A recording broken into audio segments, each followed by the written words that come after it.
Buenas noches, bienvenidos.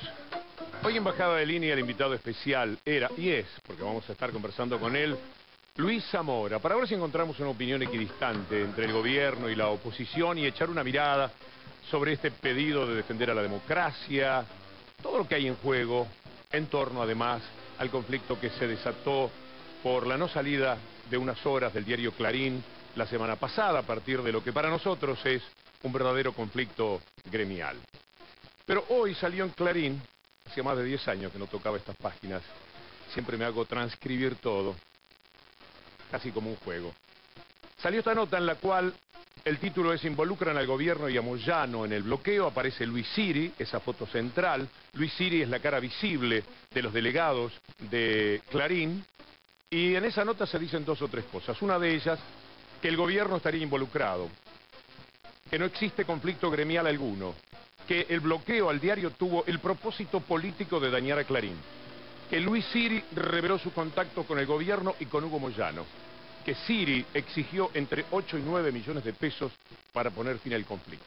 Entonces hemos invitado a Luis Siri, no como dice también este diario, que se ha paseado por nuestro programa, como programa, según Mañeto, oficialista. Quiere que nos enojemos un día, a lo mejor lo consigue, qué sé yo, a veces uno va y viene en estas ideas, se enoja, se desenoja, pero él quisiera que posiblemente este programa no salga más, porque eso sí están en contra de la libertad de prensa, y una manera de atosigarnos es generar una situación ante la opinión pública que pueda alguna vez motivar que efectivamente uno diga, mira, no tengo ganas de decir, el programa se lo tiro por la cara.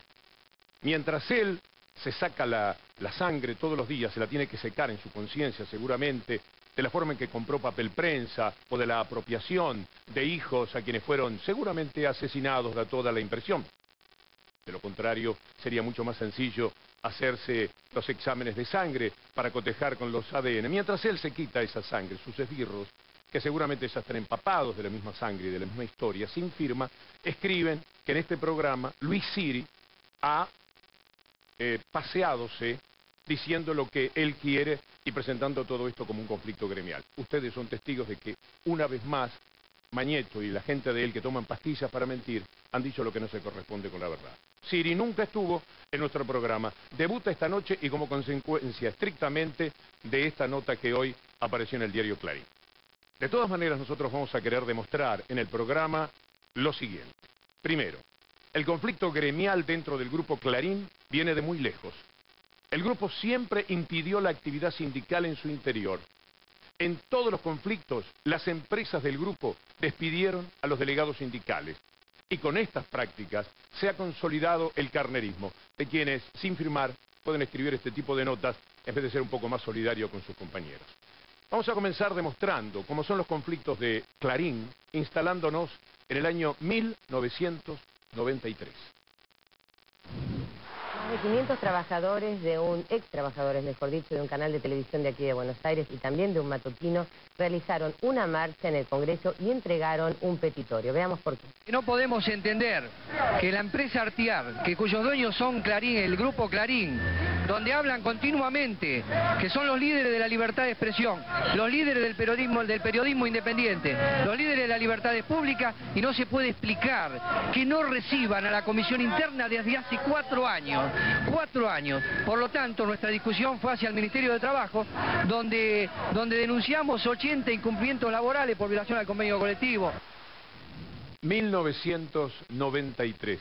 Sería muy bueno que algunos de los que se golpean el pecho para defender a Clarín, trabajadores del periodismo, por eso es que nosotros decimos ha estimulado, incentivado el carnerismo Clarín con su dominio en todos los ámbitos, pero también algunos artistas. Y hablar naturalmente de los políticos, que son los únicos que transparentan qué es lo que quieren, eso tienen sus ambiciones, quieren llegar, y pensarán que el mejor camino es de la mano de Clarín. No parecería que es así, pero insisten. Sigamos en el año 1993. El año comenzó con la entrega de los canales de televisión 11 y 13 a sus respectivos adjudicatarios. El 11 fue entregado a Telefe. Por su parte, Canal 13 fue entregado a Artear, conjunto inversor íntimamente ligado al matutino Clarín. Menem apenas gana la elección, cumple con el pacto Menem-Noble-Mañeto apenas asume el 8 de julio del 89, le entrega la intervención política estatal de Canal 13 al Grupo Clarín. Empiezan a aplicar el plan sistemático de reducción de personal. Nos saca todos los beneficios, nos pone una hora más de trabajo obligatoriamente, nos obligaban a firmar, que nos firmaban, lo despedíamos. Hice denuncias a la señora de Noble, a Magneto, a Aranda, iluso. Iba y la presentaba en Clarín pensando que era gerente personal. Entonces, ¿qué era? Después te das cuenta de que era una actividad, una práctica violatoria de los derechos sindicales por todo el grupo.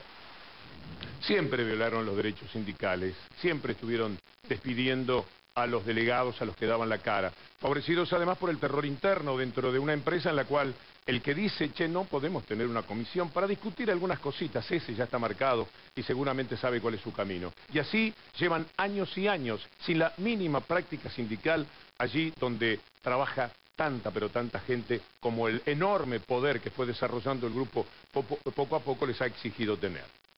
Veamos los despidos del 2002. Siempre, tradicionalmente, Clarín se opuso a la actividad sindical. La historia lo prueba. O sea, lo de AGR actual no es casual. Preludio del golpe, febrero del 76 fue despedida la comisión que integraba al delegado Ricardo Espari. En el 82 hubo otra comisión también despedida. En el 91 la que integró Pablo Yonto como secretario general. Y en el 2000 la nuestra. El 4 de noviembre nos llegan los telegramas de despido. Y en total éramos 117 personas. Vos llegabas al diario y veías todo vallado de la infantería, personal de seguridad, helicópteros.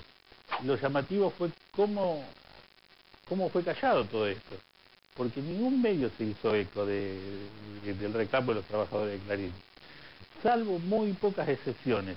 Radio Splendid, por ejemplo, Bonadeo, creo que Víctor Hugo hizo referencia al tema. Mirta Legrand, nos decían compañeros que trabajaban en la radio, se habían pegado afiches donde decía prohibido hablar del tema Clarín. Ayer escuchaba a alguien hablar de que este gobierno no admite la diferencia. Yo creo que Clarín no admite la diferencia. Tenés que seguirlos a ellos y si no, sos enemigo de ellos. Hoy hay un contexto diferente, pero hasta los propios sindicatos le han temido muchísimo a Clarín y en algún momento dieron la impresión de mirar hacia otro lado, porque es muy difícil confrontar con ese poder tremendo, ese dinosaurio que aplasta todo lo que encuentra a su paso. Pero de todas maneras, recordemos un escrache no demasiado visto a Clarín. A ver en qué año.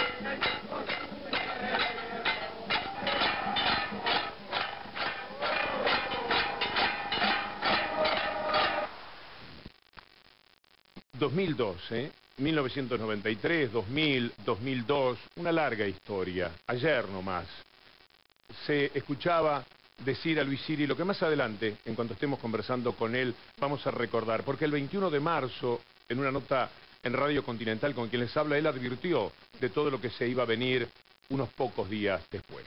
Pero hagamos una síntesis del comportamiento de Clarín, cómo entiende el diario, el grupo, que es la vida sindical. AGR, Artes Gráficas Rioplatenses, es la empresa del Grupo Clarín que imprime el diario, la revista y sus suplementos. El conflicto entre los delegados sindicales y AGR se inició en el 2002. Los trabajadores denunciaron que la empresa no cumplía con el pago de las jornadas de trabajo, ni con las normas de seguridad e higiene, y que además impedía la actividad sindical. 280 trabajadores de la planta realizaron 15 asambleas entre diciembre de 2003 y agosto de 2004. Luego convocaron a un paro de 4 días. La huelga terminó cuando 650 guardias de infantería desalojaron la planta. Al día siguiente, Clarín despidió a 119 empleados, entre ellos los 10 delegados sindicales, sin tener en cuenta su inmunidad gremial. 5 años más tarde, la justicia ordenó la reincorporación de los delegados sindicales, pero Clarín se negó. En diciembre de 2010, el Ministerio de Trabajo multó a Clarín con 1.347.000 pesos por impedir la realización de una asamblea de sus empleados. En marzo de 2011, los delegados fueron reincorporados a la empresa, pero Clarín no permitió que trabajaran sindicalmente. Hoy los delegados denuncian que no se les asigna ninguna tarea, que el personal de seguridad los persigue y que hay cámaras de seguridad que vigilan cada uno de sus pasos. Bienvenido, Luis. Gracias por acompañarnos. No, gracias a usted por la invitación. Antes vamos a ver en el Twitter con Julieta quienes nos acompañan hoy. Buenas noches, ¿cómo estás, Víctor Hugo? Bueno, en el Twitter en el día de hoy tenemos 3 invitados en @BDL Víctor Hugo. El primero es el señor Javier Castrilli, que ya está tuiteando en @BDL Víctor Hugo. Él es candidato a jefe de gobierno por el peronismo federal. Dice, yo confirmo mi participación vía Twitter. Dice, por otro lado, también Jorge Pampa Álvaro, él también ya ha tuiteado, muchas gracias por la invitación, un gustazo poder opinar en este programa, dice el diputado nacional del Frente para la Victoria. Y por otro lado, lo tenemos a Leopoldo Moró, dirigente radical, que aún no ha tuiteado en @BDL Víctor Hugo. Al igual que ustedes, seguidores de Bajada de Línea a través del Twitter, ya pueden comenzar a tuitear como nuestros invitados. Leopoldo Moró, que ha tenido una actitud muy interesante ante este movimiento que se hizo para defender a la democracia, se ha desmarcado, al parecer, según he podido leer. Le mandamos nuestro saludo a todos los invitados. Conozco mucho a Javier Castrilli, ha sido de los hombres más interesantes que vimos en toda nuestra vida en el fútbol. Una medida de la eticidad posible dentro del arbitraje, para quien les habla, el mejor juez de fútbol. Y no era fácil porque lo hizo recorriendo un camino sumamente dificultoso. Luis, dice Clarín todo esto. Vamos a la placa otra vez del comienzo y después lo analizamos. Que no existe conflicto gremial alguno. Que el bloqueo al diario tuvo el propósito político de dañar a Clarín. Que revelaste a través de esa cámara oculta contactos con el gobierno y con Hugo Moyano y que exigiste entre 8 y 9 millones de pesos para poner fin al conflicto. Este tema del dinero es un tema ciertamente espinoso. ¿Todo es por plata, Luis? No, es por la plata de los trabajadores. O sea, nosotros, este es un conflicto que tiene 8 años. En 8 años que lleva este conflicto, nosotros hemos tenido reuniones como la que hoy el diario Clarín denuncia en la tapa, 50. Ellos siempre sistemáticamente han tratado de sacar a sus delegados y a la gente que les molesta con plata. Cuando no lo consiguen, apelan a judicializar los conflictos, como nos ha pasado a nosotros. Y en este caso, bueno, queda... ¿Cómo se integran 8 o 9 millones de pesos? Como va a surgir seguramente cuando ellos empiecen a mostrar poco a poco. Espero que también con la participación de ellos, que debe haber sido muy interesante en ese diálogo, porque evidentemente daban máquina como para que te expresases de la forma que lo hacías. Pero sí. ¿Cómo se llega a esa cifra? Para que la gente lo entienda, porque el dinero ensucia las cosas. Sí, eso está claro. Nosotros llevamos 7 años y medio cobrando muy poco del sueldo que nosotros deberíamos cobrar. ¿Cuánto de lo que debían? Supongamos que en un sueldo que yo tendría que cobrar de 2.000 pesos, la empresa me paga 800. ¿Todos estos años? Todos estos años, de hecho he estado meses sin cobrar, a lo que ellos aluden problemas de administrativos, pero después yo tengo que hacer un juicio para poder cobrar. ¿Y por qué no lo hiciste el juicio? Lo hice y lo gané, y Clarín no lo pagó. ¿Y por qué no lo pagó? ¿Con qué argumento? Porque dice que los argumentos fueron, la pericia del perito fue exagerada, y es un dislate lo que se le tiene que pagar. ¿Por cuánto habías ganado el juicio? 84.000 pesos. ¿En qué momento? ¿En qué año? Y lo gané en el 2007. El 2007. Y ellos decían que en realidad me debían 3.100 pesos. Ajá. Entonces esa diferencia... ¿Y eso con cada uno de los delegados? Sí, con cada uno de los delegados que habían echado. ¿Cuántos son ustedes? Cuando hablamos de 8 o 9 millones de pesos, según dice allí, ¿no son para vos? No, para nada. Nosotros somos 10 delegados en el momento de que se iniciaron las negociaciones, porque las negociaciones también se inician a raíz de que se abren 2 mesas de diálogo en el Ministerio de Trabajo.